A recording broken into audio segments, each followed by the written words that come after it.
Hey, welcome back to the Unbelievable Podcast. I am BJ Reidell, back here with my guy, Drew Mahowald, and today we are discussing the first round of free agency as it relates to your Minnesota Vikings.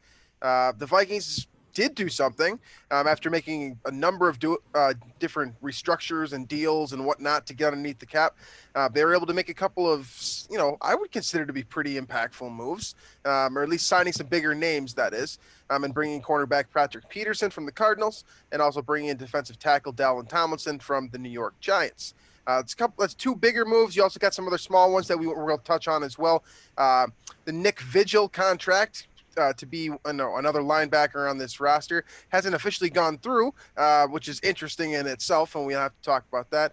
And the Vikings are still trying to create some cap space with Adam Thielen reportedly discussing a restructure. So we'll go through the big stuff, then we'll go through the small stuff, and then we'll see where we're at. That's the game plan for us today here on the Unbelievable Podcast. So let's get started here with the biggest deal, and that's the owner of that one is Patrick Peterson in terms of average annual value.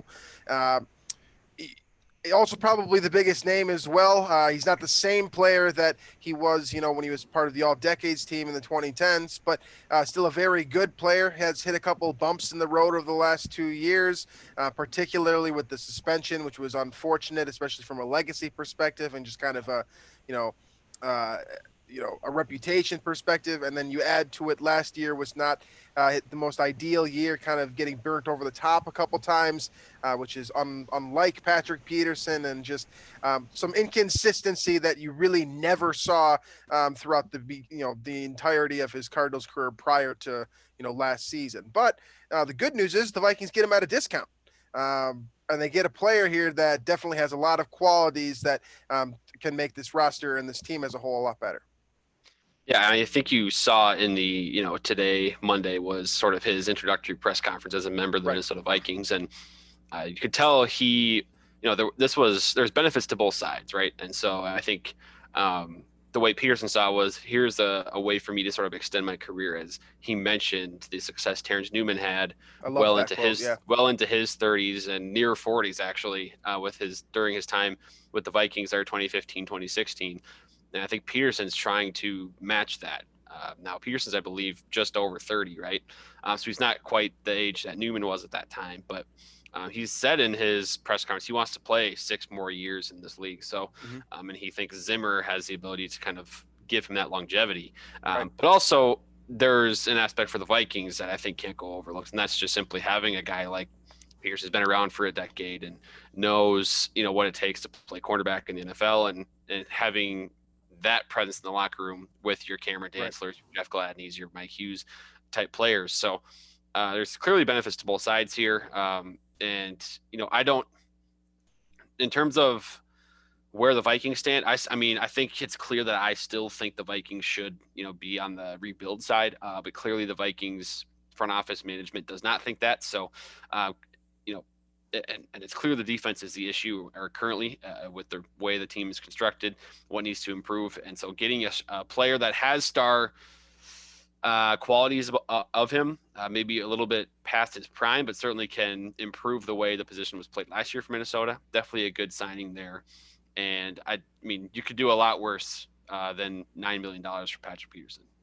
Okay, so there's a number of different things to pick apart here with this contract.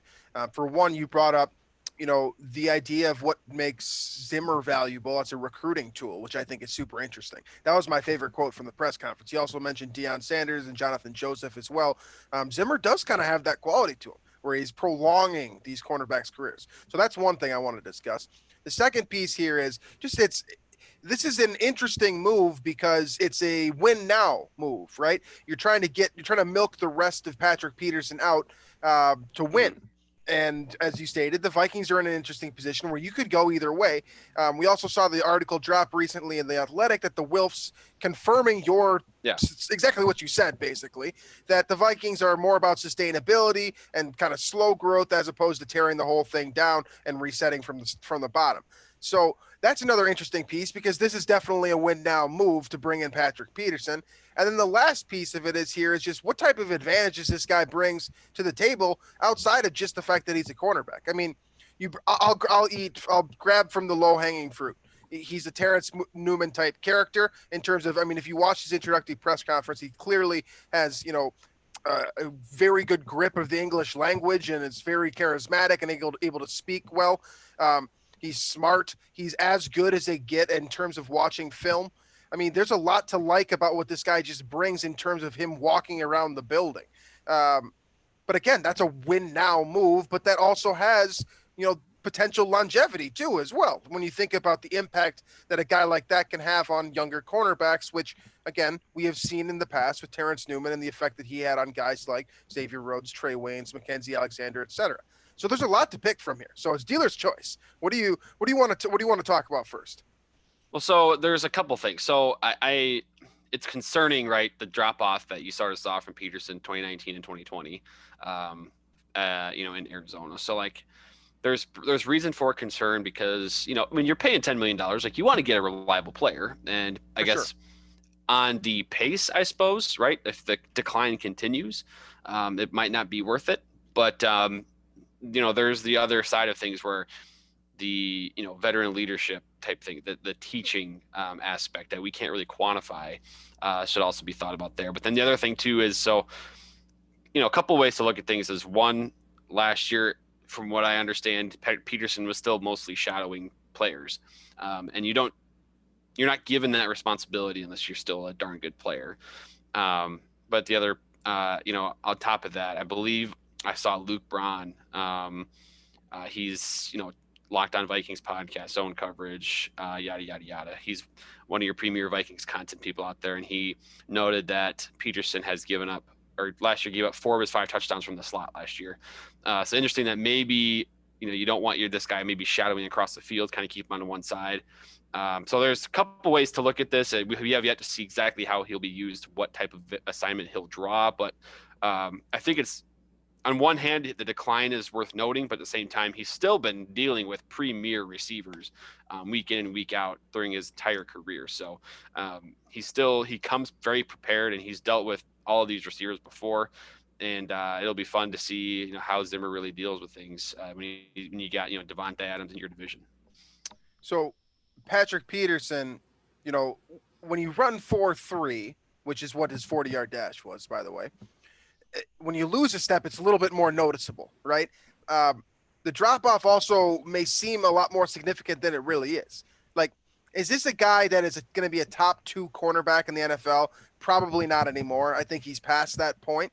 Does that mean that he's not, Pro Bowl caliber, which generally means like top 6, top 7, top 8 at your position? I think he could still be there. It's possible. I think he's got plenty of it left in the tank. Are you going to get that like as a guarantee? Am I locking that in? Probably not. I mean, if he can be top 15, 20, you're getting your money's worth for sure there. For sure. Especially at a premium position. Just be an above average starter and you get your money's worth there especially where the Vikings are coming from at that position last year. So I think what you're going to get in terms of you're going to get stability at a position that was, interesting and very good at its peak last year, but also has, things that iron out, right? Like little technical things that Cameron Dantzler and Jeff Gladney are going to learn a lot from Patrick Peterson. I think that's invaluable. I don't know, I don't know how you quantify that or where that factors into the $10 million that the Vikings are paying him. But it's something that you're getting out of this project that you otherwise wouldn't from just about anyone else in the league. I mean, this guy is literally, at one point in time, was the best cornerback in the NFL and has been arguably one of the best for his entire career. So just bringing that in itself is a good thing. How does it affect the depth chart now is also super interesting.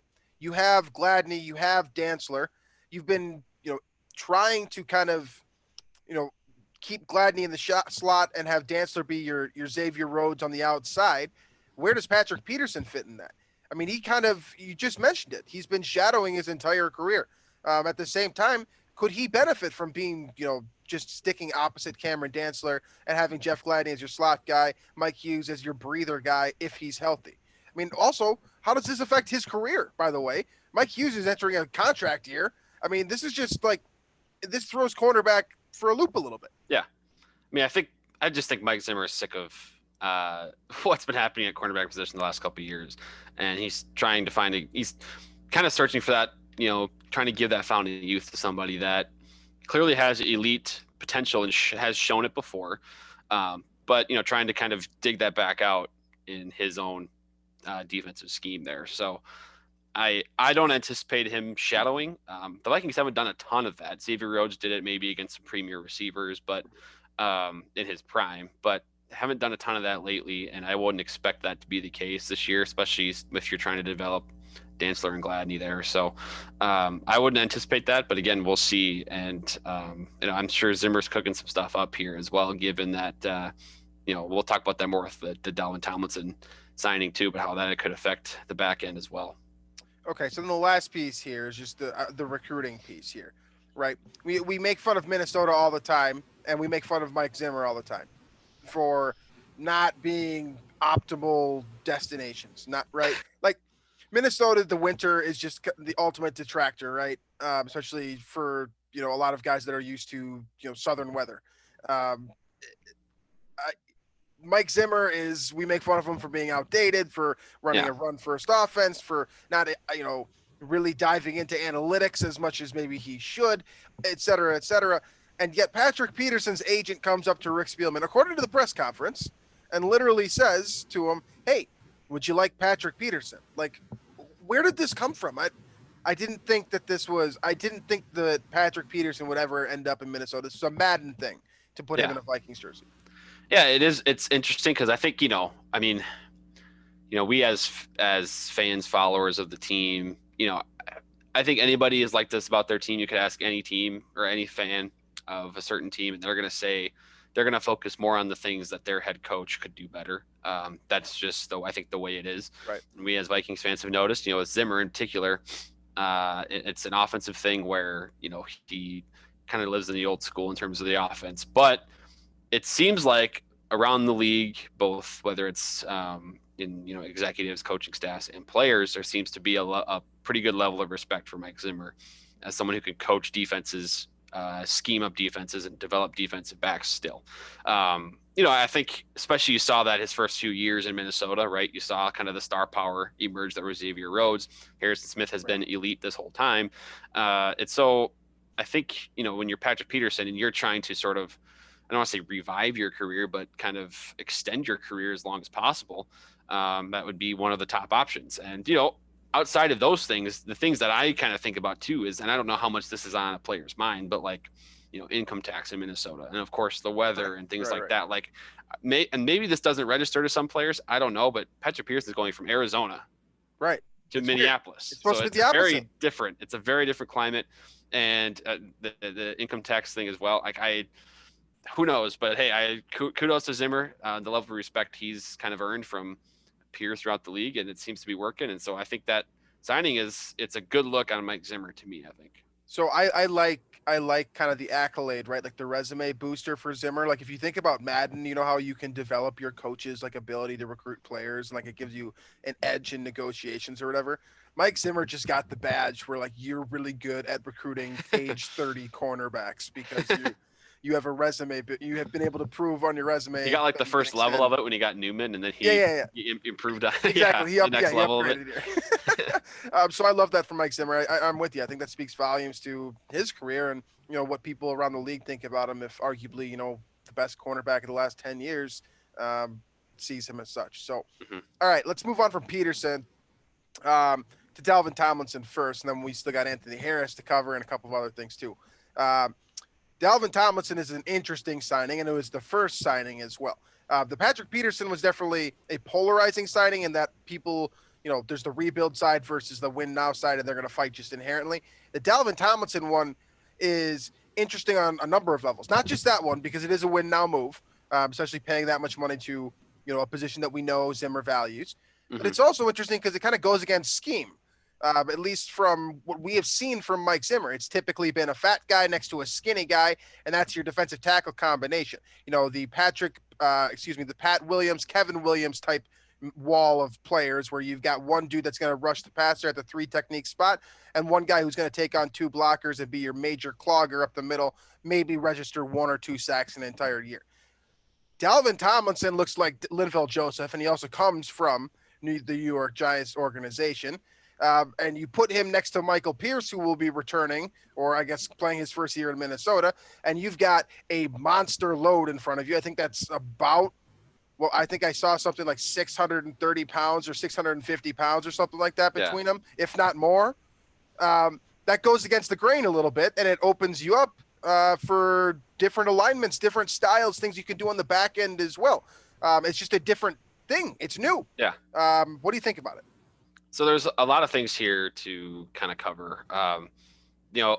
In general, and this is again one of those philosophy things that I don't necessarily jive on with Mike Zimmer on, but stopping the pass should be a priority over stopping the run. I think that's pretty cut and dry to me, just given where the NFL is at right now. I'd rather have a weak run defense and a really good pass defense, for example. Obviously the Vikings had bad of both last year, but I think you can get by with a bad run defense versus a bad pass defense. But with that said, they now have two kind of nose tackles that are really good at stopping the run. Clearly the priority is, Mike Zimmer was sick of giving up whatever it was yards per carry last year. He wants that decreased. So now outside of that, there's the opportunity for the Vikings to, so Mike Zimmer's through his entire career, he's done a lot of the single high safety stuff, right? Right. Bring in Harrison Smith in the box, for example, to kind of help out with that run defense. I think now that you have two guys that can clog the middle, take up more space, take up more blockers, it's possible Zimmer does more two high safety stuff.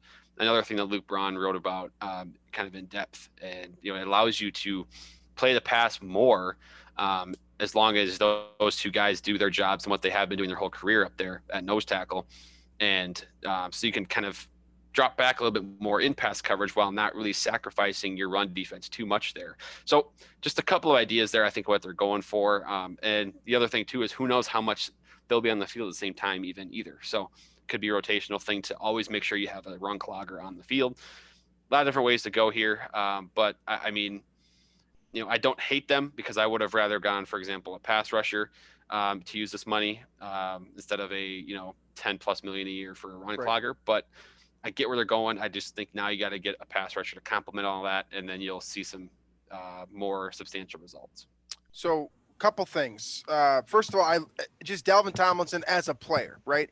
Yeah, I mean, we should touch on that. Really, really good player. Yep. Right. You're getting a guy that probably isn't going to play, and really no defensive tackle does, but he's not going to play 75 to 100% of the snaps, which is important that you brought up the rotational piece.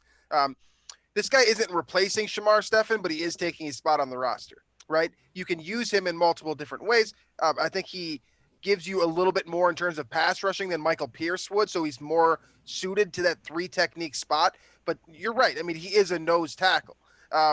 So run stopping is going to be his top thing, right? Eating up blockers and just being able to push back on the offensive line. But in addition to that, he gives you some kind of weird versatility that I don't know yet. And, Drew mentioned that, it does open it up for you to do more behind him as a result. What this kind of leads me to think is that they're going to make Eric Kendricks and Anthony Barr earn their money, because when you have, a couple of defensive tackles that are, clogging up spots and clogging up gaps and taking on people. So in a man-to-man situation, you've got guys that are accounting for 2 players. In a gap situation, they're taking up a gap plus. It opens up your linebackers to do more stuff, not just schematically, but just in terms of roaming the field and being able to get to the ball quicker.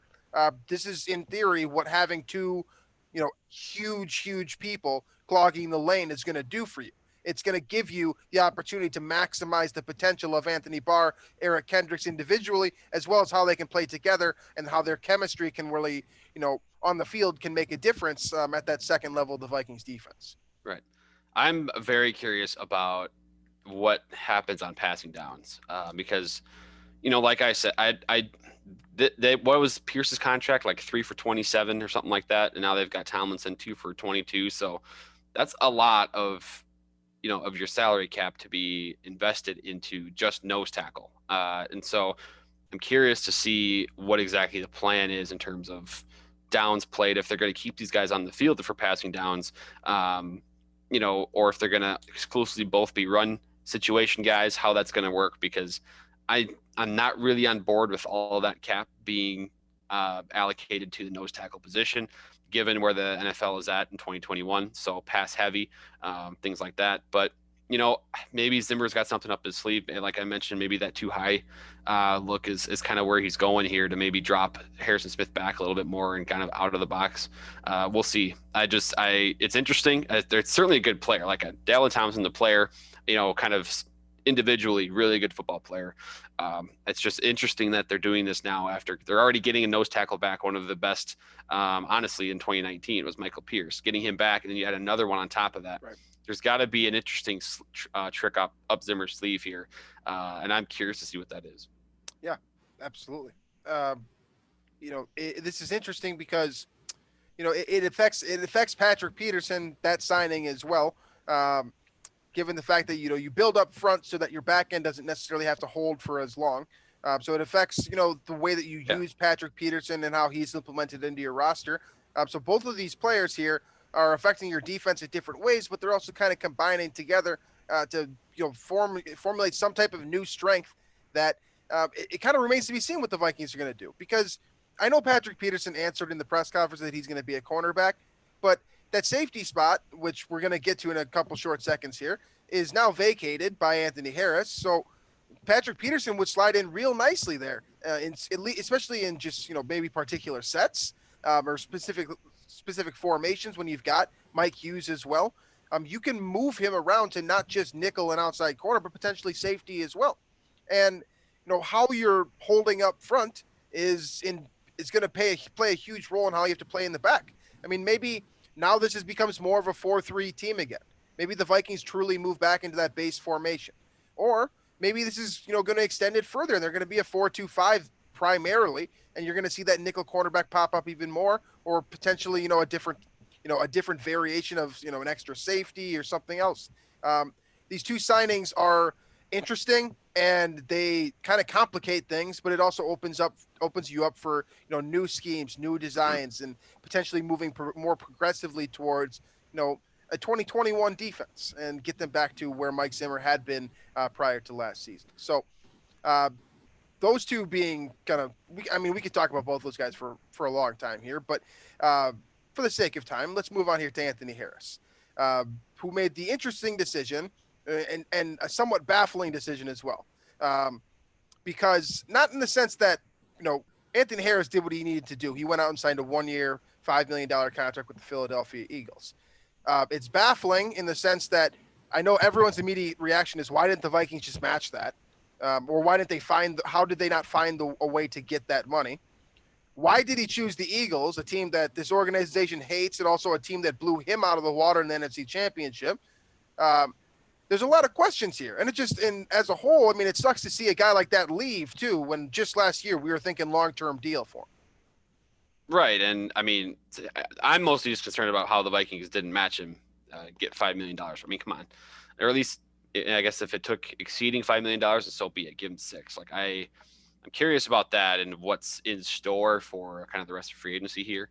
Because there's got to be something still coming here if you're not willing to give up, $6 million per, we'll say, for Anthony Harris, a guy who certainly kind of dropped off a little bit, but in 2020, I think we've kind of come to that conclusion. But given the circumstances where your defensive line was absolutely shot, you had no pass rush at all for the Vikings, and that puts a ton of pressure on your kind of roaming center field safety player. So there's, the context to me tells me Anthony Harris is absolutely worth a $6 million, 1-year contract. So that would have been what I would have done, but I guess we'll see what the Vikings do. And in terms of picking a team, like you can play wherever you want, Anthony Harris. Philly is your choice, so be it. It's more of a question in terms of why did the Vikings not pony up and pay that? If they're all about continuity and keep the defense together and trying to win now, seems like that would be the right move there. But we'll see what they do to address that spot. So what's so interesting about it is that, when we saw the deal come out, right, the immediate reaction is just like, why Yeah, I mean, the Isn't same that thing what was you kind of want? like for Radley Reef too. He didn't get on very much either. When obviously the Vikings released him based on his contract in Minnesota, but that was the same thing too. These guys, I mean, and part of that's the lowered cap and things like that. But you have to pay up for these guys. And the same thing happened last year with like Mackenzie Alexander. I think he got like $3 million for Cincy. So it's interesting that where they're done with these guys, they kind of move on, and even despite what they're garnering in free agency. Yeah, I mean, it's weird because the only real, substantial rumor out there is that the Vikings have been talking to Will Parks, who is a reserve level safety that on most seasons would probably get like a 1 year, $3.5 million contract. So to me, Anthony Harris is like you're getting a starter level player for just a little bit more than who has played at an elite level. I mean, on he's your graded, team. Yeah, on your team. 2 years ago. Right. Yeah, it's not. I know that the NFL is what have you done for me lately, but like I think all of us expected Anthony Harris's contract number to be at the very least like 9, 10, 11 million dollars. Yeah. Even if it was for 1 year. That was the expectation if he didn't franchise tag, which I know he and the Vikings are both probably bummed a little bit about not getting a so that's the root of done. So. I think that's what it came down to. I don't think that the Vikings could have offered as long as it if it was going to be a 1 year deal, the Vikings needed to expend something significant or he was going to leave because he's probably rightfully pissed. Exactly. He was due for a long-term deal. He had probably earned something 3, 4, or 5 years. The Vikings weren't able to get to him due to their own salary cap issues, for what it's worth. But he probably did want out. It's one of those where the Vikings, it was kind of the Teddy Bridgewater deal too, where no matter it was just time for a new start type deal. And I think Jordan, you can't really fault the guy for that. Jordan Reed, one of our buddies, also mentioned that one of the coaches in the Eagles defense, he has prior history with. So that also, adds to like, why would you pick the Eagles when they ran you out of the, stadium? I think it's more about like, I really don't think that players ever care about what the uniform says. They're looking at, what's the coaching style like? What's the atmosphere in the locker room and like who has been there before? Who can give me a referral? I think that feedback and just word of mouth is super important. I think, the Patrick Peterson signing to some extent has proven that, right? The word of mouth with Adam Thielen being his golf buddy. You think they don't talk? You don't think that Patrick Peterson doesn't have a good idea of what the Vikings organization is like? I think that's so much more valuable than what the helmet logo looks like or what the fans are like in that organization. I mean, I don't think Shaq Griffin was thinking about that when he went and signed in Jacksonville. I think he was thinking about the dollar signs, the ability to potentially play with his brother again, playing in a scheme that fit him, et cetera, et cetera. That seems to be the reason. And I think Anthony Harris, there's probably some spite mixed into it, but I also think this is a great fit for him. I think he's going to do a great job in Philadelphia. I hope he does well. And I think he's going to get another contract next year that, he's going to play on kind of the weird, but also kind of, interesting kind of opportunity that players have with this free agency to sign a 1 year show out deal. Yeah, show out deal basically to go into like Allen Robinson did the best job he could, best thing ever. Signed a franchise tag. If he plays well this year, he's going to get a huge deal on coming off of these huge markets. I know the new TV money isn't supposed to come in for 2024, but you can start to key on that next free agency if you're a guy like him. I mean, this is an opportunity for Anthony Harris too, and I think it's a good one for him. Am I disappointed that he's gone? Do I think the Vikings are going to have a difficult time filling that spot with the resources they have and the players available to them? Yeah, I do. But I wish him the best. I wish it wasn't Philadelphia like all of you, but here we are. So that's Anthony Harris. Couple other kind of minor, smaller notes here. The Adam Thielen restructure, I don't think we need to talk too much about that. That's just, a matter of, figuring out more cap space, giving the Vikings more resources to pay their draft class, potentially bring in one more player. And that's kind of the last piece that I want to touch in here because Nick Vigil, who is the linebacker that was, in theory announced to be signed last week, his contract hasn't officially been signed by the Vikings. I think he's apparently okay with that. It's a very small deal. It's like a one year, $1.5 million contract. I think it's actually less than that. But they're waiting to have him do this. And he's potentially going to be your starter in your base package. But but maybe the Vikings are up to something. Maybe there's one more deal in mind here. So I guess, what do you think? What are they up to? What is Rick Spielman doing here? Yeah, so this isn't the only person they're doing this with, right? I think the Kyle Rudolph release was designated for post June 1 or something like that. So they're up to something. And I think, if you read like Darren Wolfson's Twitter timeline, he's got hundreds of fans directly tweeting him all day asking, what's next? And he's kind of hinting at some things. But I think the first thing that comes to mind is, a Danielle Hunter rework of his contract. And, it seems like there's been reports that he's kind of upset with his deal or, wants to be paid more of kind of what he's worth. And, I think there's fault both sides on, there's kind of reason to be upset or reason to want more on both sides of this. Danielle Hunter signed this deal kind of earlier than maybe we thought he should have, his long-term extension. But at the same time, he is worth more than probably $20 million a season if you compare him with the other pass rushers and the deals they're getting. So I think he's trying to get more money, and I think the Vikings are allocating money available for that is what I would guess. And so there's that piece. And the other interesting piece I just want to touch on is how free agency so far, unless I'm missing something completely here, it's all about the defense right now. You can tell this is a Mike Zimmer-led team because they're going in, they're getting their nose tackle, they're getting their cornerback, they're getting that third linebacker. They are addressing the defense, and that is 100% what we should have expected from Mike Zimmer. And we also should have expected this team to ignore offensive line because that is what Mike Zimmer and Rick Spielman would have done in any given free agency with holes on the defensive side. So none of that surprising. They're going to bank on the draft for an offensive lineman. That's worked out so swimmingly for the Vikings in the past. So it's, feel how you will about it. The Vikings were never really going to splash on offensive lineman in free agency, not with the holes at defensive line and linebacker and cornerback on defense. So one of my favorite things was that this free agency class, it looks pretty good, but then you have to put it up against the roster and be like, wait, why didn't they do this? And there's the glaring fact that the Vikings have 4 offensive linemen, maybe. It's just like, they got to be doing something there. But I think you're right. I think the Danielle Hunter, the reports have been the more accurate, I think, reporting has been that it's not that he's pissed off. He just wants to be paid more money. And once you do that, he's going to be happy again. Yeah. It doesn't seem like it doesn't seem like it's something that he's like wants out of Minnesota or anything like that. No, I think it's someone's dramatizing it along the line. It could just be his agent, trying to get his guy, paid like he should be. And kind of trying to make up for a mistake that was made a couple years ago. But the guy deserves more money. That's just the way it is. It was the same deal with Adam Thielen when I think he signed before 2017. It was like some stupid low, like 4 for 16 mil or something like that. And the Vikings, after a couple seasons, after a couple seasons, the Vikings, gave him the money he was deserving at that point. So it's the same type of deal.